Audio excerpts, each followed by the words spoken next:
आंबोळीचे शेत. पार्वतीबाई डोक्यावर टोपली घेऊन शेताकडे निघाली होती. टोपलीत तिच्या कारभारासाठी जेवण होते. सूर्य माथ्यावर आला होता आणि तिची पावलं झपझप पडत होती. समोरून पाळगावला चाललेल्या एका रुबाबदार घोडेस्वाराने तिला थांबवले. हे कोणचं गाव म्हणायचं बरं?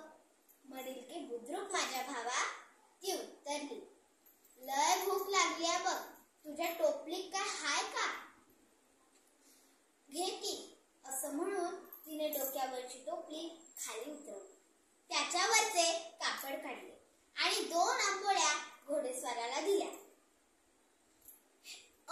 ह्याला काय म्हणतात ग बायो? आणि इतकाली भोग कशी ग पाडलीस तू? हे ऐकून पार्वतीला हसूच आले. ती म्हणाली, ह्याला आंबोळी म्हणतात र, आणि भोग नाही पाडायला लागत.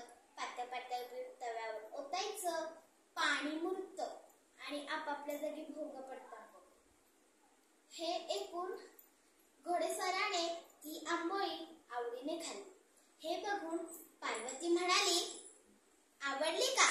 घोडेस्वार म्हणाला, बेस हाय, अजून देतेस का ग? पार्वतीने अजून 2 आंबोळ्या घोडेस्वाराला दिल्या. असं करता करता टोपली रिकामी झाली. घोडेस्वार म्हणाला, कुणाला चालल्या होत्या जणू? पार्वती म्हणाली, कारभारी राबतात दुसऱ्यांच्या शेतात, त्यांच्यासाठी. आता काय करणार ग तू? पुण्यांदा करून आणते. इथून जवळच माझी झोपडी आहे. माझ्या थट्टे कट्टे आणि घरात आंबोळीचं पीठ बी आहे. घोडेस्वार तिच्या सोबत तिच्या झोपडीपाशी आला. लोटाभर पाणी पिऊन तो निघून गेला. इथे पार्वतीने पुण्यांदा आंबोळ्या बनवल्या. ती शेताकडे निघाली. तिचा पती म्हणाला, काय ग पारू, आज उशीर झाला? पार्वती म्हणाली, वाटेत एक घोडेस्वार भेटला होता. लय भुकेला होता, त्याला आंबोळ्या खाऊ घातल्या. पुन्हा आंबोळ्या करताना उशीर झाला.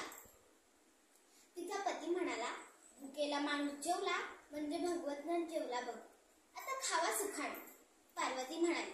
दुसऱ्या दिवशी सकाळच्या प्रहरी राजाचे 2 सैनिक दरबारापाशी आले. आंबोळीवाली पार्वतीबाई इथंच राहते का? तिच्या पतीला थोडे घाबरतच विचारले. काय झालं? काय केलं तिने? सैनिक म्हणाले, तिला व तिच्या पतीला शाहू महाराजांनी ताबडतोब दरबारात बोलवले आहे. हे ऐकून पार्वती म्हणाली, काही गुन्हा नाही केला मी. कालच्या घोडेस्वाराला आंबोळ्या खाऊ घातल्या. चल, तिचा पती म्हणाला, चल सांगूया राजांना. ते दोघं दरबारात पाशी आले.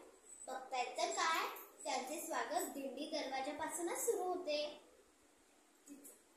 पार्वतीने सिंहासनाकडे पाहिले. तोच घोडेस्वार सिंहासनावर बसला होता. तिचा पती म्हणाला, म्हणजे हे राजे होते? पार्वतीने त्यांची माफी मागितली. मला क्षमा करा, काल मी तुम्हाला भाऊ म्हटलं, एकेरी बोलावलं, मला क्षमा करा.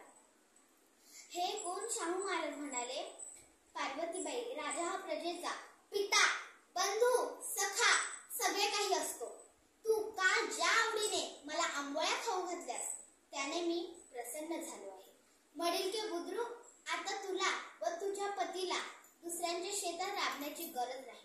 मरील की बुद्रुक या गावाची 10 एकर जमीन मी तुमच्या दोघांच्या नावावर करत आहे. हे ऐकून ते दोघे खुश झाले. ते निघालेच होते तितक्या राजे म्हणाले, माझ्या या बहिणीचा साडी चोळी देऊन सत्कार करा. हे ऐकून पार्वतीचे डोळे पाणावले. शाहू महाराजांनी जे शेत त्या दोघांना इनाम म्हणून दिले होते, ते शेत अजूनही मरील की बुद्रुक या गावात आंबोळीचे शेत म्हणून अस्तित्वात आहे. अशा या महान शाहू महाराजांना माझे कोटी कोटी वंदन. धन्यवाद.